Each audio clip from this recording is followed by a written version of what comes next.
ডাউটটি হলো যে সরকার থেকে তো ১০,০০০ টাকা দেওয়া হচ্ছে মোবাইল ফোন পারচেজ করার জন্য। হুম?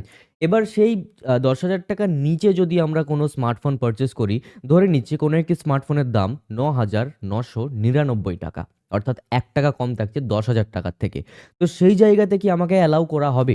মানে সেই স্টুডেন্টকে কি অ্যালাউ করা হবে? বা ধরে নাও যে কেউ বলে আমি ৳৮,০০০ টাকার ফোন পারচেজ করব। মানে মূল কথা হচ্ছে ১০,০০০ এর নিচে যদি কেউ মানে দামের যদি স্মার্টফোন কেউ পারচেজ করে, তো সেই জায়গা থেকে কি তাকে অ্যালাউ করা হবে? যদি হ্যাঁ, তো ঠিক আছে। আর যদি অ্যালাউ না করা হয়, তাহলে কি করা যেতে পারে? সেকেন্ড, কেউ যদি ১০,০০০ এর ওপরে স্মার্টফোন কিনবে বলে ভেবে থাকে, তো সেই জায়গাতে সেটা অ্যালাউ কিনা? ওকে। থার্ড, এই টাকা নিয়ে সে যদি স্মার্টফোন নাই কেনে, ঠিক আছে? স্মার্টফোন পারচেজই না করে সে যদি কম্পিউটার বা ল্যাপটপ কেনাতে সেই ১০,০০০ টাকা যদি ইউজ করতে চায়, তো সেই স্টুডেন্ট কি এটা করতে পারে কিনা? মানে রুল আছে কিনা? অ্যালাউ করা হবে কিনা? সেই বিষয় নিয়ে এই ভিডিওতে আমরা আলোচনা করব। ওয়েল, আমার নাম বিক্রম। তোমরা সকলে দেখছো বিক্রম পাল ইউটিউব চ্যানেল। তো চলো